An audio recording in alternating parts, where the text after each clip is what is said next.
Hello and welcome to Confidence Commerce classes. My side Vivek Gupta.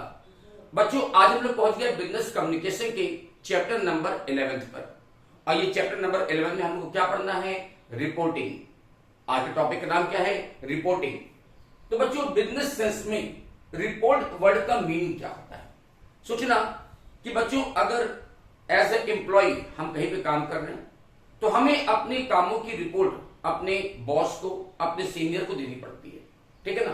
तो अगर business से बात करें तो रिपोर्ट का मतलब क्या हुआ कि हम जो भी काम कर रहे हैं, हमने जो भी ट्रांजेक्शन किए, हमने जो भी एक्टिविटीज किया, इसकी इंफॉर्मेशन बच्चों हम लोग अपने सीनियर को, अपने बॉस को या अपने हेड ऑफिस को एक कॉन्टिन्यू पीरियड में करते रहते हैं। तो ये क्या होता है? रिपोर्टिंग। याद करो बच्चों, हम लोग ने अकाउंट्स में एक चैप्टर पढ़ा है ब्रांच का, पढ़ा ना, ब्रांच अकाउंटिंग। तो सोचो, ब्रांच जो भी काम करती है, ब्रांच ने जो भी ट्रांजैक्शन किया, जो भी कामकाज किया, जो भी उसने सेल किया, परचेज किया, एक्सपेंसेस किए, तो रेगुलर बेसिस पर वो इसकी रिपोर्ट अपने हेड ऑफिस को करती रहती है। जिससे हेड ऑफिस क्या करता है? इन चीजों को अपने पास रिकॉर्ड में लेता है और हेड ऑफिस इसकी हेल्प से अपना पूरा फाइनल अकाउंट तैयार करता है। तो बच्चों, ये क्या हो रहा है? रिपोर्टिंग। कि ब्रांच जो भी एक्टिविटीज कर रही है, जो भी ट्रांजैक्शन कर रही है, तो इसकी इंफॉर्मेशन अपने हेड ऑफिस को देती रहती है। इसी तरीके से बात करें कि बच्चों, अगर बैंकों की बात करें तो बैंक वाले भी जो भी ट्रांजैक्शन करते हैं उसकी रिपोर्ट अपने हेड ऑफिस को भेजते रहते हैं। तो बच्चों की जो रिपोर्टिंग होती है, ये डेली बेस पर भी हो सकती है, ये वीकली भी हो सकती है, ये मंथली हो सकती है, या फिर वो एनुअली भी हो सकती है। तो जैसा भी पीरियड फिक्स किया जाएगा। अब ऐसे बैंक वाले होते हैं बच्चों, तो बैंक वाले तो डेली बेसिस पर अपने हेड ऑफिस को रिपोर्ट करते रहते हैं कि आज अपने दिन भर में क्या क्या काम हुआ, आज कितने लोन अकाउंट सैंक्शन हुए हैं, कितना सेविंग अकाउंट में डिपॉजिट हुआ है, कितने किस अकाउंट में क्या बैलेंस चल रहा है, क्या प्रॉब्लम्स आ रही है। तो इसके बारे में रेगुलर बेसिस पर, डेली बेसिस पर वो अपनी रिपोर्ट हेड ऑफिस को भेजते रहते हैं, ताकि हेड ऑफिस उन चीजों को कंसिडर करे और उसको अपने रिकॉर्ड में ले। तो दैट इज कॉल्ड रिपोर्टिंग। तो रिपोर्टिंग वर्ड का मतलब क्या हुआ कि मेरे पास कुछ ऐसी इंफॉर्मेशन है, मेरे पास कुछ ऐसे फैक्ट हैं जिसे मैं अपने सीनियर को, अपने बॉस को इन्फॉर्म करना चाहता हूं, जिससे वो उन चीजों को कंसिडर करें और अपने पास रिकॉर्ड में ले। तो दैट इज कॉल्ड रिपोर्टिंग, ठीक है। तो देखो बच्चों, इसको मैंने एक डेफिनेशन फॉर्म में दिया है कि व्हाट इज रिपोर्ट। रिपोर्ट का मतलब क्या होता है? A report is a communication from someone who has information. कि रिपोर्ट एक ऐसा कम्युनिकेशन होता है जो कि ऐसे व्यक्ति जिनके पास इंफॉर्मेशन होती है, ये कम्युनिकेट करते हैं। किसको कम्युनिकेट करते हैं? To someone who wants to use that information. उन लोगों को जिनको ऐसी इंफॉर्मेशन की जरूरत होती है। जैसे मेरे बॉस हैं, मेरे सीनियर हैं, मेरा हेड ऑफिस है, तो उनको इस बात की जानकारी चाहिए कि एक्चुअली ब्रांचेस में हो क्या रहा है, हमारी ब्रांच में हो क्या रहा है। तो हम अपनी ब्रांच की जो भी एक्टिविटीज हो रही हैं, जो भी काम हम कर रहे हैं, जो भी ट्रांजैक्शन कर रहे हैं, तो रेगुलर बेसिस पर इसकी इंफॉर्मेशन अपने सीनियर को, अपने हेड ऑफिस को देते हैं। तो वो क्या होता है? रिपोर्टिंग। बात समझ में आ गई कि रिपोर्ट का मतलब क्या हुआ कि मेरे पास कुछ इंपॉर्टेंट इंफॉर्मेशन है, कुछ इंपॉर्टेंट फैक्ट्स हैं, जिसकी इंफॉर्मेशन, जिसका कम्युनिकेशन हम अपने बॉस, अपने सीनियर को कर रहे हैं, जिससे वो उन चीजों को कंसिडर कर ले, ठीक है। That is called reporting. चलो बच्चों, अब देखते हैं characteristics of a good business report. कि जब भी हम कोई बिजनेस रिपोर्ट तैयार करते हैं तो बिजनेस रिपोर्ट तैयार करते समय हम किन किन चीजों को कंसीडर करते हैं? एक गुड बिजनेस रिपोर्ट में क्या क्या क्वालिटी होनी चाहिए? तो देखो बच्चों, वैसे तो बहुत सी चीजें हो सकती हैं, पर मैंने यहां पर आपके लिए 9 पॉइंट्स आपको लिए कि एक गुड बिजनेस रिपोर्ट में क्या क्या क्वालिटी होगी। देखो, सबसे पहले हमने दिया है क्लैरिटी। क्लैरिटी का मतलब क्या हो बच्चों कि जो रिपोर्ट आप तैयार कर रहे हैं तो उसमें जो भी कंटेंट्स हैं, जो भी फैक्ट्स हैं, वो क्लैरिटी, उसमें क्लैरिटी होना चाहिए। क्लैरिटी का मतलब ये कि जिसको हम रिपोर्ट कर रहे हैं, जो रीडर है, उसको इजिली अंडरस्टूड हो सके, उसको इजिली उसको समझ सके। तो इसके लिए जरूरी है कि हम अपने फैक्ट को किस तरीके से प्रेजेंटेशन कर रहे हैं। हम इससे बताएंगे मेरे पास क्या इंफॉर्मेशन है, क्या फैक्ट है मेरे पास, इन फैक्ट को हमने कैसे कलेक्ट किया, ये इंफॉर्मेशन मुझे कहां से मिली है, और क्या प्रॉब्लम्स आ रही हैं अगर कोई प्रॉब्लम है तो, और साथ में अपनी कोई रिकमेंडेशन, अपनी कोई सजेशन अगर कोई है तो वो भी दे सकते हैं रिपोर्ट में, जिससे हमारी रिपोर्ट जो है मोर इफेक्टिव हो सके, ठीक है ना। तो जब रिपोर्ट तैयार किया जाए तो उसका जो मैसेज है, जो इंफॉर्मेशन है, उसमें क्लैरिटी होना चाहिए, जिससे जो रीडर है उसको समझ सके कि एक्चुअल में इंफॉर्मेशन या मैसेज है क्या। ठीक है। Next one, consistency. बच्चों कंसिस्टेंसी का मतलब ये कि जो रिपोर्ट में जो भी कंटेंट्स होंगे वो एक थीम को पकड़कर चलना चाहिए।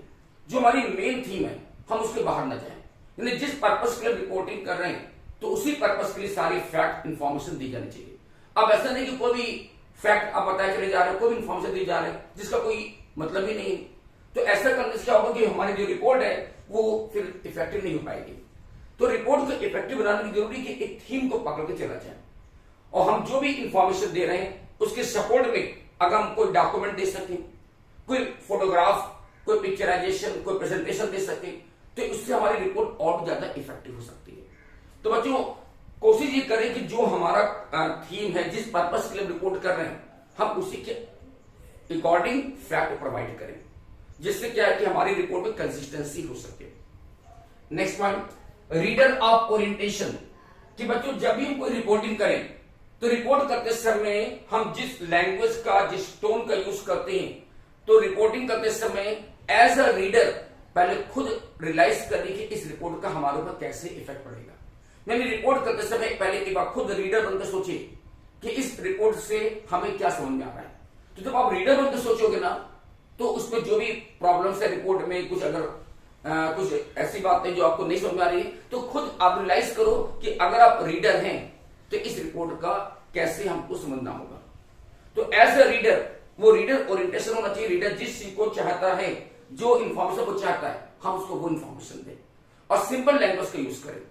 तो जब भी हम रिपोर्टिंग करें तो अपने आप को भी एक बार रीडर बनकर सोचिए, ये रिपोर्ट अगर कोई मुझे कर रहा है तो ये रिपोर्ट का हमारे पर कैसे इफेक्ट पड़ेगा। ठीक है। Simple and unambiguous language. बच्चों जो लैंग्वेज आप रिपोर्ट में यूज करते हैं वो सिंपल लैंग्वेज होना चाहिए, बहुत ज्यादा घुमाव फिराव नहीं होना चाहिए। जैसे नहीं कि आप कोई भी बात उल्टा सीधा बताए चले जा रहे हैं, कोई फेक इंफॉर्मेशन नहीं होना चाहिए। तो जो भी लैंग्वेज आप यूज करें, सिंपल लैंग्वेज यूज करें which is easily to understand. ठीक है। एंड अनएम्बिगुअस लैंग्वेज नहीं होना चाहिए कि बच्चों आप जो लैंग्वेज यूज करें स्पष्ट रूप से बताएं कि आपका मैसेज क्या है, स्पष्ट रूप से बताइए कि आपकी इंफॉर्मेशन क्या है। ठीक है। तो सिंपल लैंग्वेज का यूज होना चाहिए। Next one is the objectivity. यानी आपकी जो रिपोर्ट है किसी न किसी पर्पस के लिए, किसी ऑब्जेक्ट के लिए, किसी एम के लिए हम रिपोर्टिंग कर रहे हैं। हम फालतू की इंफॉर्मेशन नहीं दे रहे हैं, हम फालतू न्यूज यहां पर नहीं दे रहे हैं। तो जो भी न्यूज दी जा रही है, जो भी इंफॉर्मेशन दी जा रही है, जो भी फैक्ट बताए जा रहे हैं, उसका कुछ तो कुछ पर्पस है। अब जैसे मैं फिर से कहूं बच्चों कि एक ब्रांच जब अपने हेड ऑफिस को रिपोर्ट करता है तो इसका पर्पस क्या होता है कि हेड ऑफिस उन रिपोर्ट से, उन इंफॉर्मेशन से अपना पूरा फाइनल अकाउंट तैयार करता है, बैलेंस शीट बनाता है, ट्रेडिंग प्रॉफिट लॉस अकाउंट बनाता है। तो इस पर्पस से हमें अपनी रिपोर्ट तैयार करनी चाहिए कि हेड ऑफिस उन चीजों को इजिली अंडरस्टूड हो सके, उसको कंसिडर कर सके और उसकी हेल्प से बैलेंस शीट वगैरह बनाई जा सके। तो जब भी हम रिपोर्टिंग करें तो रिपोर्ट का कोई पर्पस होना चाहिए, रिपोर्ट क्यों की जा रही है, तो वो उसमें ऑब्जेक्टिविटी होना चाहिए। Next one is brevity. बच्चों ब्रीविटी मतलब रिपोर्ट ऑलवेज ब्रीफ होना चाहिए। जो भी कंटेंट्स हैं, जो भी मैसेज है, जो भी फैक्ट है, कोशिश करिए वो शॉर्ट में बताया जाए, ब्रीफ में हो। क्योंकि लंबी चौड़ी इंफॉर्मेशन देने से क्या होता है कि अननेसेसरी कंफ्यूजन होता है, मिसअंडरस्टैंडिंग होती है। तो जहां तक कोशिश करिए मैसेज हमेशा शॉर्ट हो, ब्रीफ में होना चाहिए। ग्रामेटिकल एक्यूरेसी, ये बहुत इंपॉर्टेंट बच्चों कि जब आप रिपोर्ट तैयार करें तो छोटी छोटी कभी कभी हम लोग से ग्रामेटिकल मिस्टेक हो जाती है, जिससे क्या होता है बच्चों, अर्थ का अनर्थ हो जाता है ना। अर्थ क्या हो जाता है, अर्थ का अनर्थ हो जाता है। तो ऐसा नहीं होना चाहिए। जब भी हम रिपोर्ट करें तो उसमें ग्रामेटिकल एक्यूरेसी जरूर चेक कर लीजिए, कहां पर इस लगना चाहिए, कहां पर वॉश लगना चाहिए, कहां वेयर लगना चाहिए। इन चीजों छोटी छोटी चीजें पर कभी कभी ये मीनिंग को चेंज कर देती है। तो ग्रामेटिकल एक्यूरेसी किसी भी रिपोर्टिंग के लिए बहुत इंपॉर्टेंट चीज होता है। नेक्स्ट वन, टोन, कि आप जो राइटिंग फॉर्म में जो रिपोर्ट तैयार कर रहे हैं उसका टोन कैसा है। बच्चों टोन का मतलब ये कि आप जो रिपोर्ट किसको कर रहे हैं, आप अपने बॉस को कर रहे हैं या अपने कस्टमर्स को रिपोर्ट भेज रहे हैं या अपने सप्लायर को रिपोर्ट दे रहे हैं, किसको आप रिपोर्ट कर रहे हैं, उसी का हमारी टोन होना चाहिए। कोशिश करिए कि हम जो भी लैंग्वेज यूज करें उसमें बच्चों शिष्टाचार होना चाहिए, यानी उसमें कोर्टेसी होना चाहिए। आप एक रिस्पेक्टफुल लैंग्वेज का यूज करें, जैसे कि हम प्लीज वर्ड बोले, सॉरी बोले, थैंकिंग यू, इस तरह के वर्ड का यूज करें, जिससे ज्यादा हमारी रिपोर्ट जो है मोर इफेक्टिव हो सकेगी। एंड रिलेवेंस, कि बच्चों रिलेवेंस का मतलब ये कि जिस पर्पस के लिए रिपोर्ट आपसे मांगी गई है वो रिपोर्ट उससे रिलेवेंट होना चाहिए। फिर से कहेंगे कि अननेसेसरी बातों को नहीं बताना, अननेसेसरी कोई इंफॉर्मेशन नहीं देना जिससे कोई पर्पस ही निकलता हो। कि मान लीजिए हम अपने हेड ऑफिस में कोई ऐसी बातें बता रहे हैं जिनका कोई पर्पस ही नहीं है, तो आप वो रिपोर्टिंग करिए, वो फैक्ट बताइए जिसका कोई पर्पस है, जो रिलेवेंट है। तो जिस पर्पस के लिए रिपोर्ट मांगी गई है उसी पर्पस के लिए आप इंफॉर्मेशन देंगे। ठीक है, तो that's a features of good business report. तो एक गुड बिजनेस रिपोर्ट में, एक अच्छी बिजनेस रिपोर्ट में ये सारी क्वालिटी बच्चों होना चाहिए। तो चलिए आज का टॉपिक मेरा बच्चों यहां पर कंप्लीट हो रहा है, तो हम अपनी वीडियो को यहां पर स्टॉप कर रहे हैं। बट अब इसमें चैप्टर खत्म नहीं हुआ, कुछ चीजें मुझे और बतानी है जो हम आपसे नेक्स्ट वीडियो में डिस्कस करेंगे। तो till then good day, thank you and bye bye बच्चों।